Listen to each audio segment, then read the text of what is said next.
What's up, y'all? Exodus One, aka Indigo Sky, aka Trigger Banking. I want y'all to like, subscribe, share. Definitely hit notification bell if you like to support the channel. Cash app in the description of this video. If you'd like to follow me on any other platforms, everything is top of the description of my YouTube. That being said, let's get this show on the road. You are watching a master at work. Oh, I gotta cut my downs. I gotta cut the soundboard on. Hold on, man.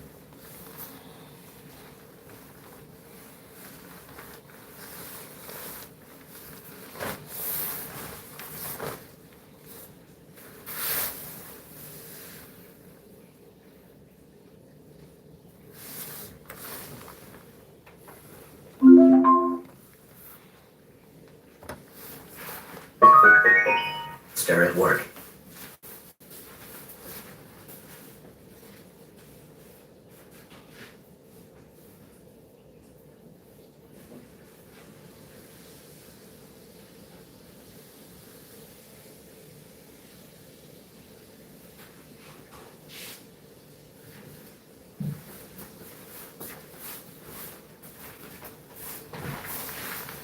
Alright, um. Oh, let me play the intro and the other intro.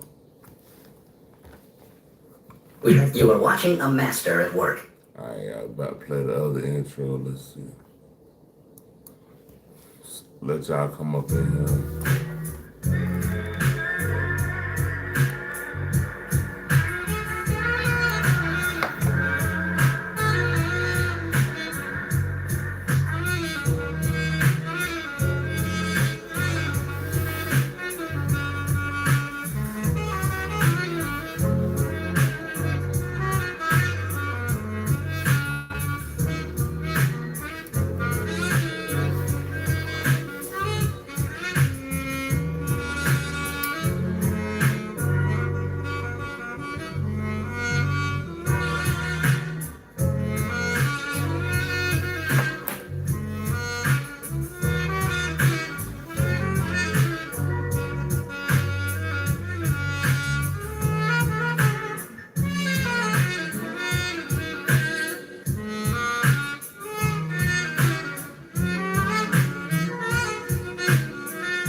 What's up, y'all? Ain't nobody in here yet. Ain't nobody everybody came in. What y'all talking about? God will never let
We checking out the rest of the O'Shea Duke Jackson video. Lead attorney Corey Holcomb. Hey, I want to support Corey. Oh, I'm clear for that. You're a good guy. You go on the show. Corey is a very busy man. I'm a very busy man. You have to go through the ranks to Corey sometimes, right? All of this is bullshit and lies. So no, Corey did not clearly talk to him, but at the same time, this guy is saying he's a friendly guy, and he's saying he's here to support Corey. And I know what to say on a lawyer show, what not to say. And if anything, I'm just going to say I'm going to help Corey. So I didn't think it was a big deal. This is where the problem comes in. So if you're a lawyer, okay, you make a decision to go and talk about a case to somebody else because you can. That is not consistent with what we see in these messages, okay? Derek Dion on January 28th, after the lead attorney messages him, "Good day, counselor, and great hearing from you. Let me check with Corey and I will follow up with you," all right? Now, look at this. At January 29th at 9:48 p.m., at least the time, that's it. It's an 18-hour and 18-minute difference. So if you didn't have to check with Corey, why didn't you just say, "Oh, I can do it right now"? It's fine. You said, "Let me check with Corey and I will follow up with you." Okay? That's not what he said. I ultimately learned that he had been on your show. That's what he said. You talked to him, you were friends. I'm like, okay. And he's telling me that, "Hey, I want to support Corey." Oh, I'm clear with that. You're a good guy. You've been on the show. Corey's a very busy man. I'm a very busy man. You have to get to the ranks to get to Corey sometimes. What does that got to do? Because right now you're acting as the gatekeeper. Okay? So now what you're saying is, oh, well, you got to go through the ranks. So basically what I'm going to do as an attorney, I'm going to make the decision to talk to you even if the client doesn't want me to. So then that means you're not operating as a good attorney. But that's not what these messages said. These messages said that you were operating as a good attorney because you said and did what a lawyer's supposed to do. "Good day, counselor, and great hearing from you. Let me check with Corey and I will follow up with you," which is what you did. You followed up with Corey. And then Corey told you, "I'm cleared to speak with you." And the reason why we know that is because it took you 18 hours. You said, "I'm cleared." We're going a long crime. I'm trying to say I got an update on this Prince Andrews thing. Let me Need see. one-on-one tutoring for your child? I've got just the thing. Readability. Let's read. Andrew Mountbatten Windsor has officially been arrested. Now, this is on suspicion of misconduct in public office. He has been in the Epstein files. He's been part of the Epstein conversation for quite some time. This is a major, major development and escalation. But what he was arrested for and whether or not they could successfully prosecute him, that's what we got to talk about. We're going to break it down right now. Welcome to Sidebar, presented by Law and Crime. I'm Jesse Weber. So for weeks now, we've been going through all of the Epstein files, right? The document releases, page after page of emails, internal reports, archived communications, and the question sitting underneath all of it has been very simple. Is any of this actually going to lead to anything? I mean, we just did an episode on the fallout from the high-profile politicians, the business leaders. We've been seeing that. And then what just happened? If you've been watching the news today, you have heard that the Thames Valley Police arrested Andrew Mountbatten Windsor, formerly known as Prince Andrew, the Duke of York, on suspicion of misconduct in public office. This carries potentially life in prison. It happened reportedly just after 8 a.m. local time. 6 unmarked police vehicles show up at Andrew's place. Oh, and he was taken into custody on his 66th birthday. Now, he remains in custody at the time of this recording. At this point, it doesn't appear he's officially been indicted, so just arrested on suspicion of this charge. But I will tell you, if the charges follow, okay, this would mark, it's already been marked, a historic moment. You have a senior member of the British royal family arrested in connection with actions tied to official government duties. Now, the Thames Valley Police issued a statement early on that read, as part of the investigation, we have today arrested a man in his 60s from Norfolk on suspicion of misconduct in public office and are carrying out searches at addresses in Berkshire and Norfolk. The man remains in police custody at this time. Now, that's standard for authorities over there to not identify the person that they arrested. But King Charles III, so we're talking about Andrew's brother, later released a statement, okay? And this is what it said. I have learned with the deepest concern the news about Andrew Mountbatten Windsor and suspicion of misconduct in public office. What now follows is the full, fair, and proper process by which this issue is investigated. And some of these people, they want to hate. They don't even know how to hate good. You gotta hate a little bit better, bro.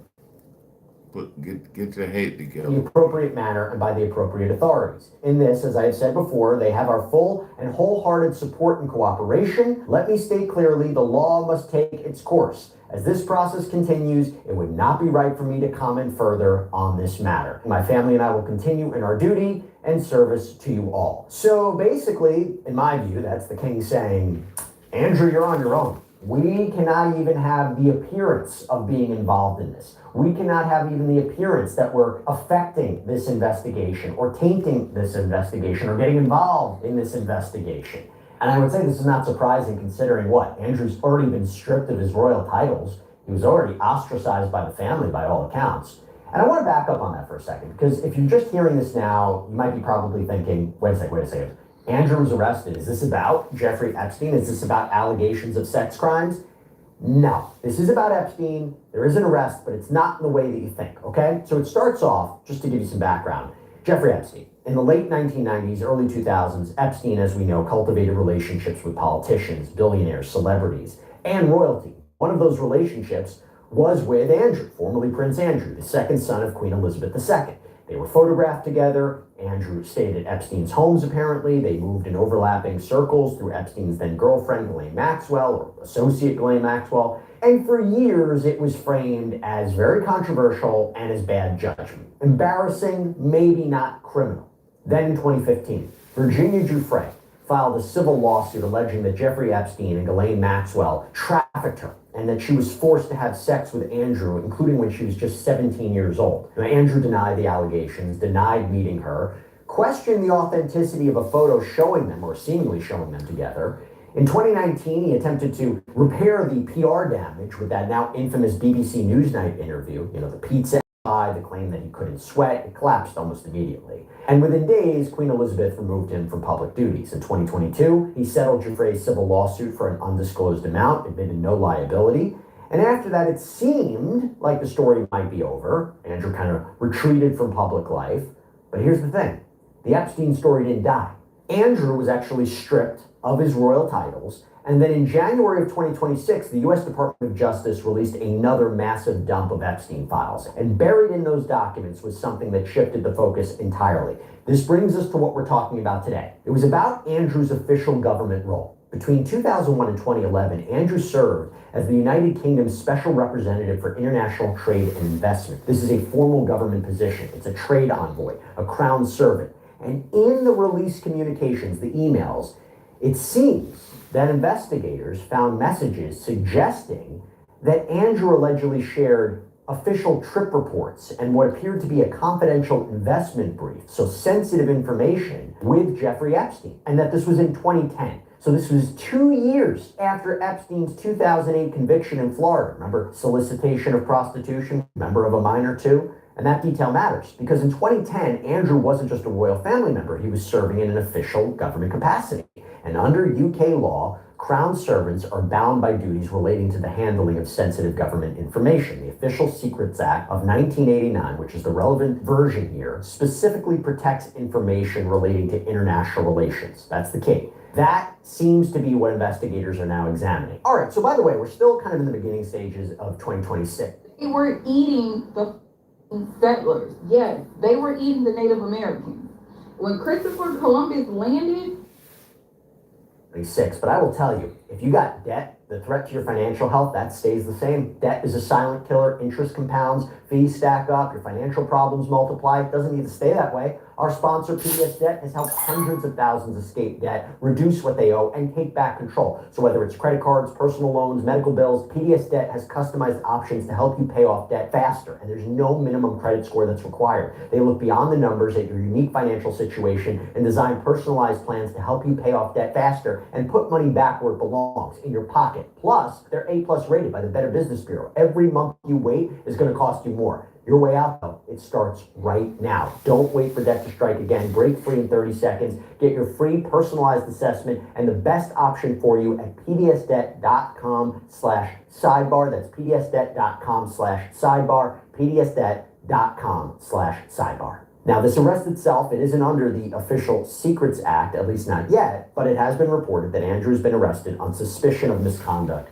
in public office. That is a separate common law offense, carries its own legal threshold. The Crown Prosecution Service, so the main prosecutorial arm out in the UK, defines it this way. A public officer acting as such commits the offense if they willfully neglect their duty or willfully misconduct themselves to such a degree as to amount to an abuse of the public's trust in the office holder without reasonable excuse or justification. And the Court of Appeal has described the threshold as a high one, that you're talking about conduct that is, quote, so far below acceptable standards as to amount to an abuse of the public's trust. And I'm going to get into that a little bit more about what that means. But in Andrew's case, the alleged misconduct is the sharing of sensitive government information with a private citizen, Jeffrey Epstein, who should not have received this, right? That seems to be what the main argument would be. And I want to walk you through how we got to this arrest, because after the January 2026 document dump, there were emails that surfaced from 2010. So again, 2 years after Epstein's conviction.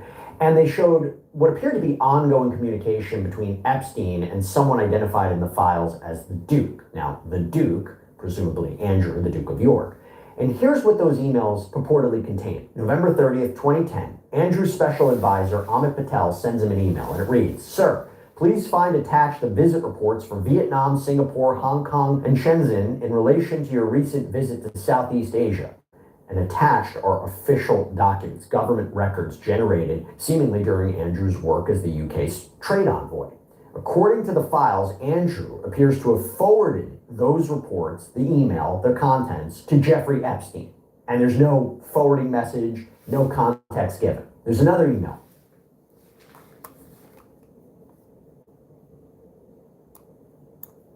Music.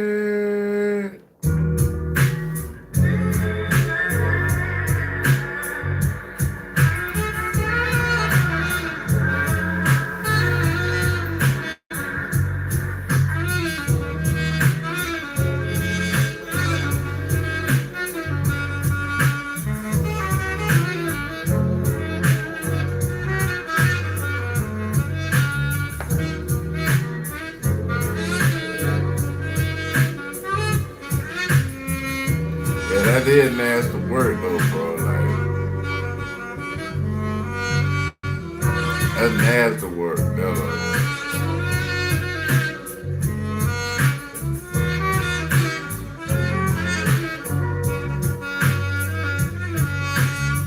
December 24th, 2010. Christmas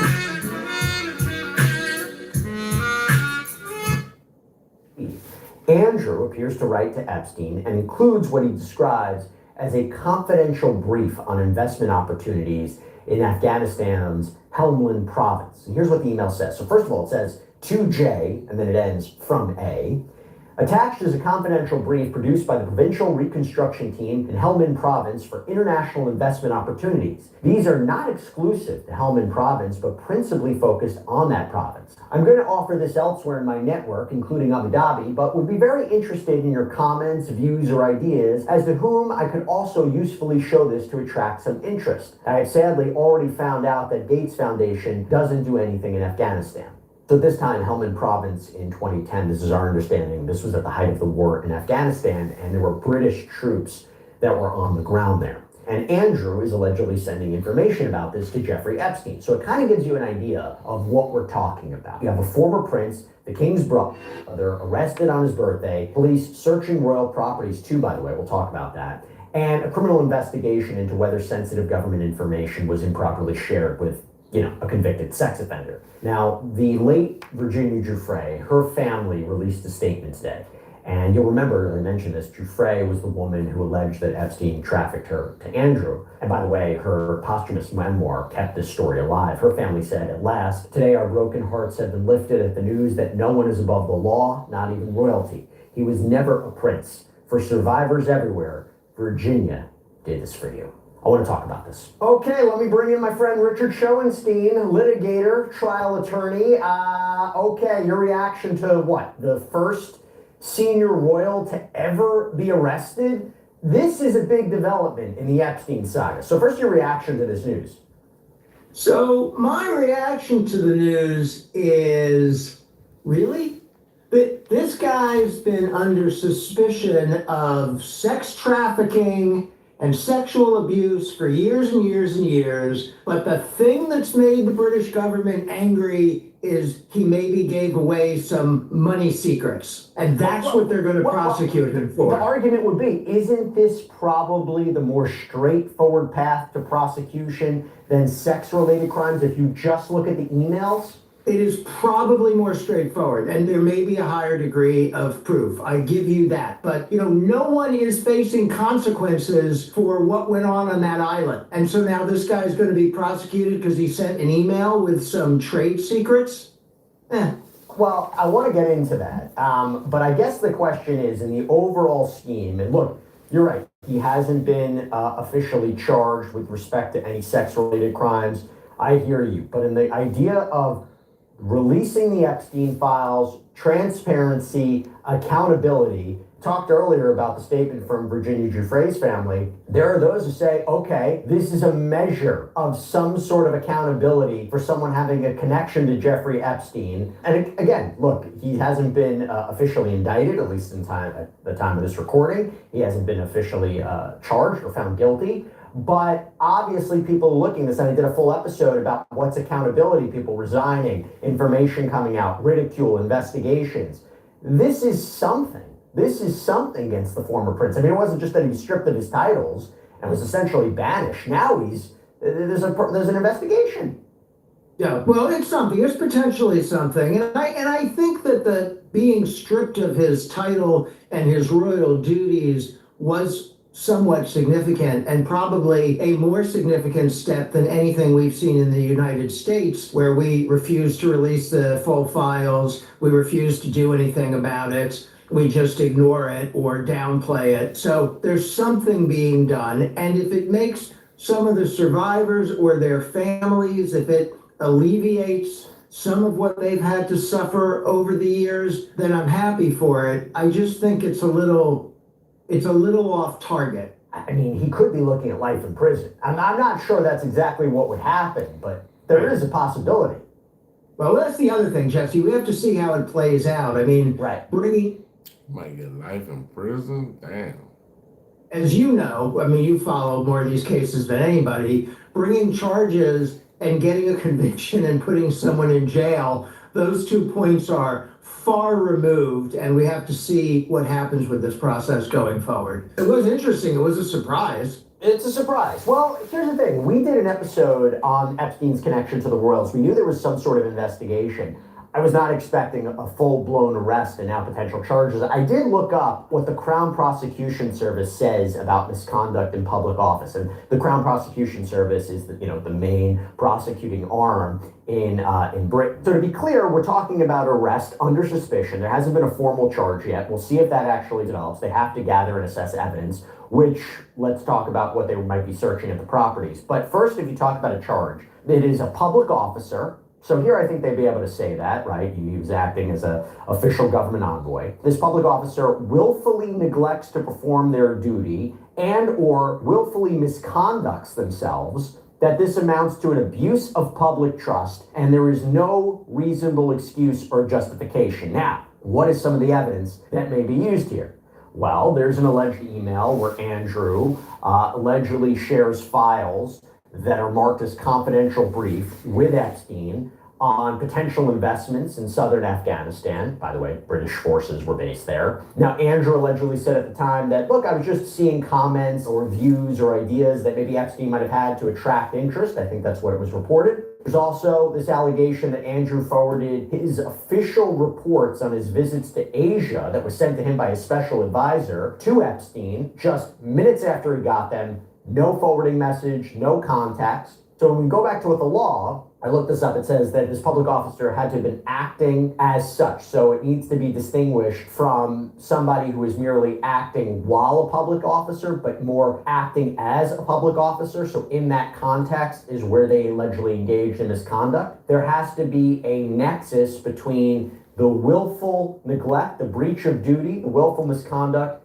and that power, that authority, those responsibilities. What does willful mean? According to the Crown Prosecution Service, willful means deliberately doing something which is wrong, knowing it to be wrong, or with reckless indifference as to whether it is wrong or not, that this person was aware of the duty and knew that the way in which they carried out or neglected that duty was capable of reaching the seriousness threshold that amounts to misconduct. So you don't have to prove that the defendant themselves came to that view. All you have to show is that they had the means available to them to make such an assessment, or that the defendant was reckless. And in order to establish this is a serious issue, the seriousness of the effect, it's whether the conduct amounted to a serious abuse of the public's trust. And that not every willful neglect of duty or misconduct is going to reach that bar. It is a high bar of seriousness, but you have to basically say, and this is, I'm reading a quote, an affront to the standing of the public office held. The threshold is a high one requiring conduct so far below acceptable standards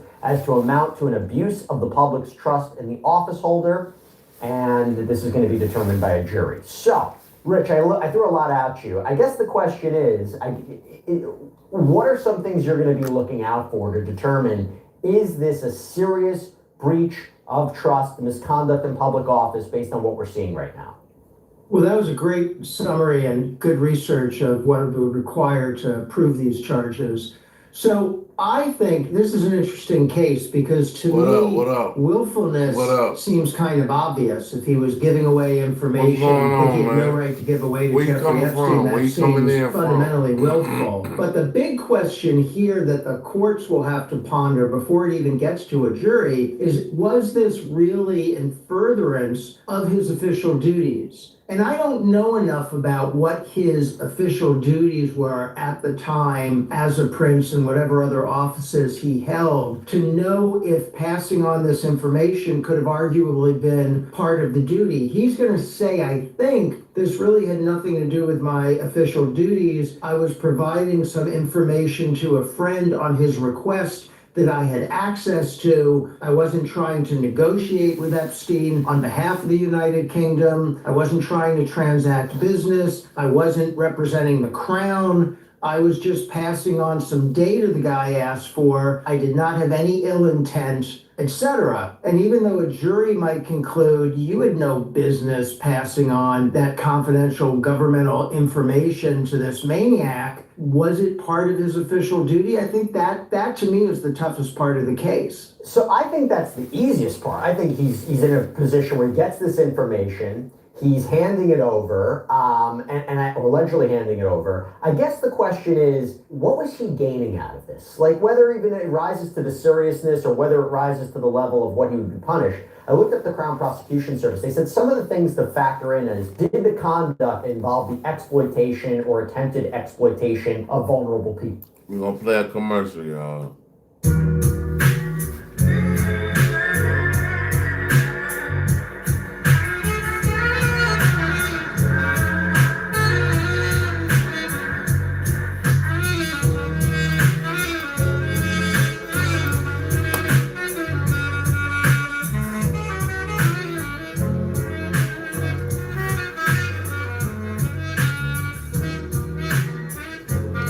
Ladies. I got many ladies, but I don't know.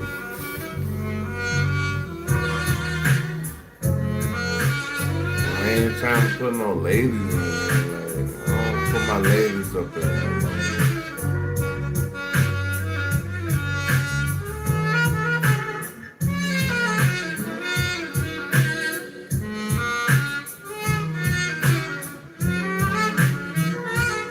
I don't share none of my chicks with y'all niggas. Like, where you?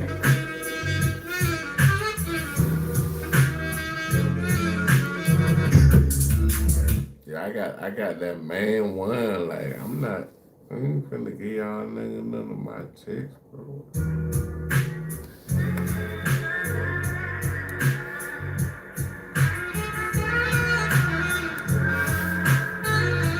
Chicks to do what? Like,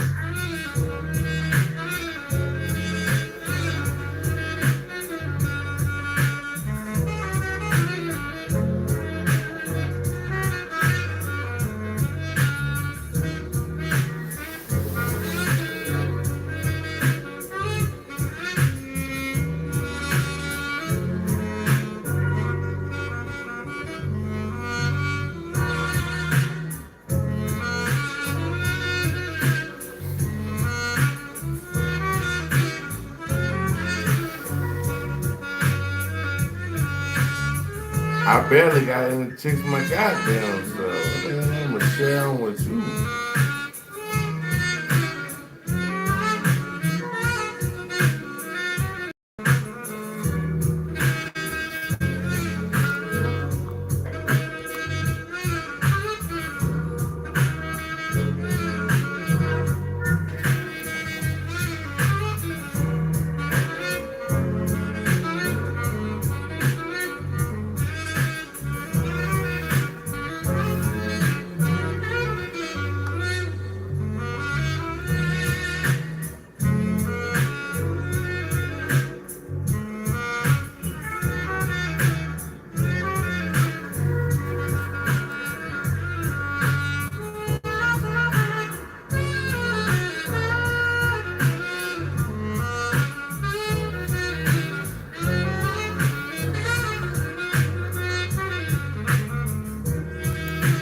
I ain't even got no chicks like that. Like, you know,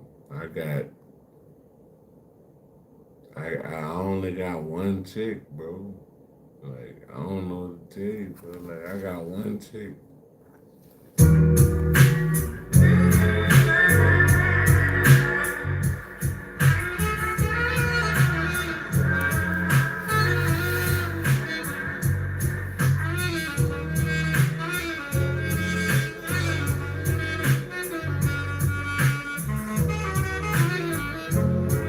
Hey, y'all might think y'all know who my chick is, but you ain't gonna figure it out.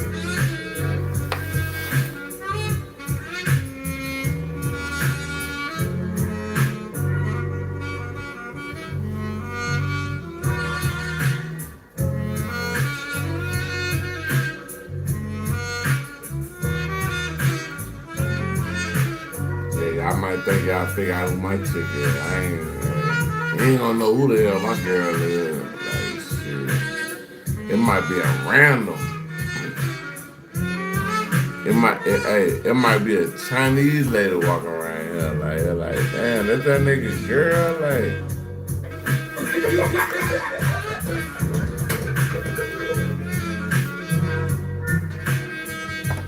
I'm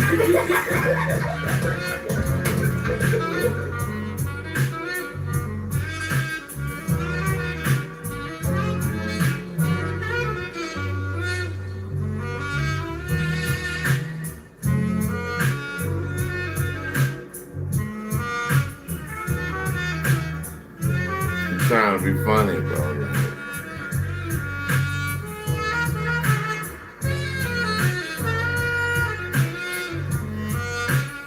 I got pictures for days, bro. Stop playing with me, man, bro. You gotta go with your little bitch ass comment. You gotta go, bro.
And I knew right from the start I was too much. I'm close.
right from the start.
I don't know. I might rock with y'all tonight. I might rock with y'all tonight. Though. Hold on, y'all. I might rock with y'all. Ain't nobody dope as me, nigga.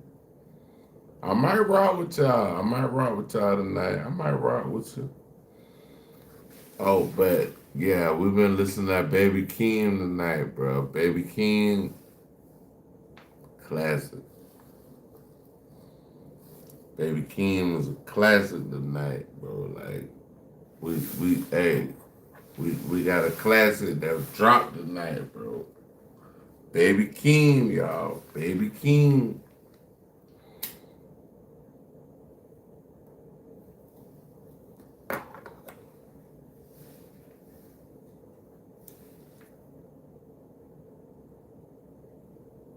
People. Did the conduct have an operational impact that harmed the public interest or undermined public trust either in the role held by the suspect or the relevant public service or institution? What was the suspect's motive? Was it personal gain? What was the severity of the actual or likely consequences? Was there a risk of death or serious injury? How egregious was the abuse of power? Did the willful misconduct or breach of a duty have the effect of benefiting the wider public interest rather than being injurious to it? So I guess if you look at a textbook example, if he gave up like the location of British forces and he did it for money, drop the green flag.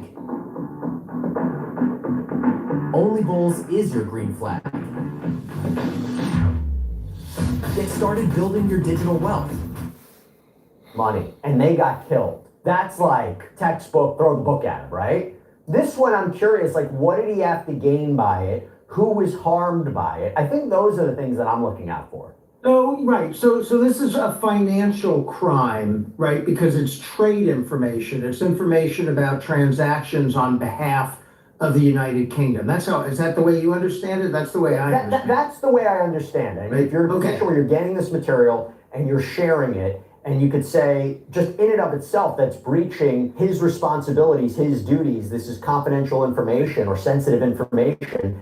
That I think is a level. I just don't know. It's like an insider trading case. A little bit, Who are you yeah. harming? When you give away secrets of a company so that someone can make decisions about buying and selling stock with more information than others, you're harming the other stockholders, or in this case, you're potentially harming the United Kingdom itself because you're providing somebody with secret information that they can enact trades on. Now, a question I would have on either side of this case is, did Jeffrey Epstein use this information? What did he do with it? Did he pass it on? Did he trade on it? If he traded on it and made some financial gain, then that's to the financial detriment of somebody else, potentially of the United Kingdom or of others who were involved in the trading. So there could be, or the public. So there very well could be victims, just as there are in insider trading and other kinds of financial fraud cases. I guess the other thing is whether or not he had authorization to share this allegedly sensitive government material. And I wonder if he'd said, look, there was nothing so confidential about it I couldn't share it, or maybe it was public knowledge or was about to. Right. That might be tough, but I think that does go into whether or not this is a deliberate breach of official duty. Yeah, in a case involving disclosure of confidential information, you're always going to look at, is that information truly confidential? Does it exist somewhere else in the public forum? Was it obtainable by Jeffrey Epstein from somebody else? Or was it stale at the time it was released? What measures did the government take to protect the confidentiality of that information? That goes to both whether it was confidential and the level of Andrew's misconduct in Fetty. If he didn't know it was a secret, I mean, I don't know how he would know, but if he Especially if didn't it's know labeled confidential or something like that. Yeah. Well, right, you always look, where is the information kept? How is it marked? How is it stored? You always look at stuff like this. So it's an interesting case. I mean, I was a little hard on it on the outset because I think there are more important issues here. Music.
arising from the files, but the case itself is interesting from the perspective of just a business fraud case and how you would prosecute something like that. What I'm about to say, I want to be clear. I am not making this comparison on its face, but I guarantee you, as this comes up today, you are going to hear the term Al Capone. I thought the same thing. You're absolutely going to hear that. I mean, seriously, it's like you couldn't get him on the other stuff. It was tax-related crimes, right? So again, I'm sure you're going to hear that today. Not making the comparison that Prince Andrew's anywhere in the realm of Al Capone, but whatever. Anyway, look, there are two addresses that were reportedly searched by authorities. You have one in Berkshire, one in Norfolk. He had lived in Windsor Royal Lodge in Berkshire earlier this month. Now he has this new home in Sandringham, this estate in Norfolk. Two parts to this. What do you think they're looking for in connection with this alleged crime? And B, I don't know the whole rules of UK law, but assuming it's similar to what we have here in the United States, what happens if they find something else during the course of their search that's not related to the current breach, the alleged breach of trust? Reality has no rules. In Fable AI, you can just type what you want to happen.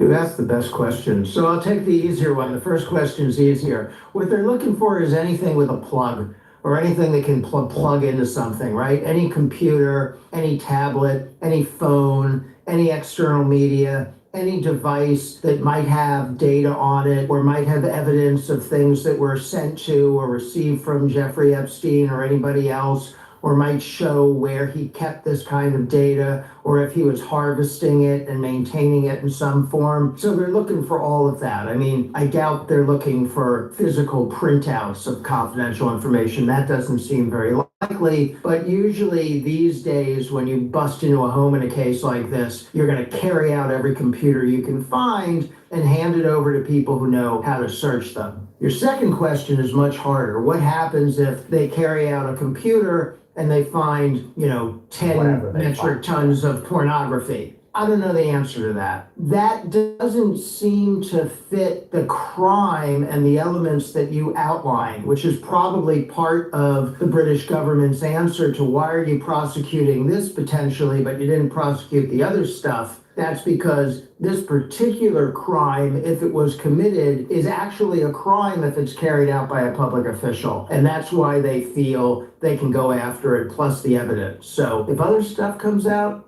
I don't know. I mean, I think we know everything we need to know about Andrew already in that regard, but we'll see. It gets complicated because here in the United States, when you have a search warrant that is very specific for what you're looking for, but you discover evidence of other criminality, it's not like it can just be ignored. So I'm curious. I don't know what else you might find, but something I had to address. Okay, by the way. If you go to the search warrant, and you find like bodies in the house, I mean, you can prosecute that. Yeah, it's not like they're like, well, it wasn't in the search warrant, we're just going to ignore it. Let me ask you this. You saw the statement from the king, okay? Basically, it's like, Andrew, you're on your own, right? Yeah, and I think people are gonna think about this king and the way he's handled relations now with one of his sons and one of his brothers, and that's gonna be part of his legacy. But I actually thought this particular statement by the king was appropriate. He should stay out of it. Government officials should stay out of it. I've been critical in the United States about government officials piping up too much during prosecutions. So I think the king saying this is going to be carried out like any other criminal.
matter, and I'm not going to say anything more about it, and my family is going to go about doing our royal duties, I actually think that's probably exactly right.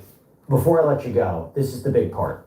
Is this going to spark the United States Department of Justice or any, U.S. Attorney's Office to do something, right? Because people will say, look at the UK. They're going after the highest of the high.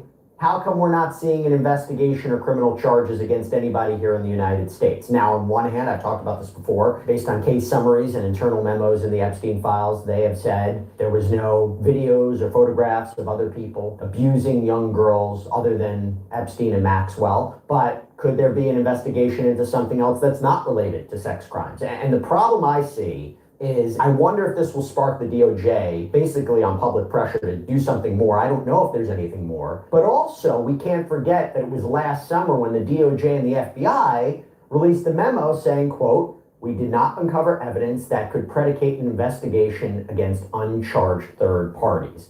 So essentially, they'd have to go back on that statement unless they say, hey, that was with respect to sex crimes. There might be something else to look at here. I don't know. Got to ask you. Yeah, I think that the fact that this is happening in the UK, well, first of all, he's not a public official anymore. He's an ex-former official. So this would be, to me, more like if they went ahead and prosecuted Bill Clinton. He's an ex-president. He's not in power. I mean, he holds some influence, but he's not in power. And so that would be the analogy to me, Right. not going after people who are currently in power. I think there's very little chance that DOJ, which is the legal department now of the people in power, would go after the people in power. Right. That's just not the way it's set up. That's not what DOJ has become. I don't see any way that changes unless down the road there's a change in who's in charge of DOJ. The only way to change what DOJ does is to change who's in charge. And people will have a chance to do that at the ballot box in some manner this year, and then they'll have another chance in a couple of years. And that's the only thing. I don't think what happens in England is going to, it'll be the subject for a lot of discussion like the one we're having, but it's not going to amount to a change in the way business is done here. Rich Schoenstein, thanks so much for coming on and jumping on so quickly to do this breaking news. Really appreciate it. My pleasure. We'll keep an eye on this one, huh? Absolutely. And that's all we have for you right now here on Sidebar, everybody. Thank you so much for joining us. And as always, please subscribe on YouTube, Apple Podcasts, Spotify, wherever you get your podcasts. You can also follow us on NBC's Peacock. We have Sidebar episodes up there too. If you want to follow me, X, Instagram, my News Nation show, Jesse Weber Live, Monday through Friday, 11 p.m. Eastern. I'll see you next time, everybody.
how I met my bisexual polyamorous boyfriend on Field. So back in 2022, I really wanted to experience two men who were also into each other.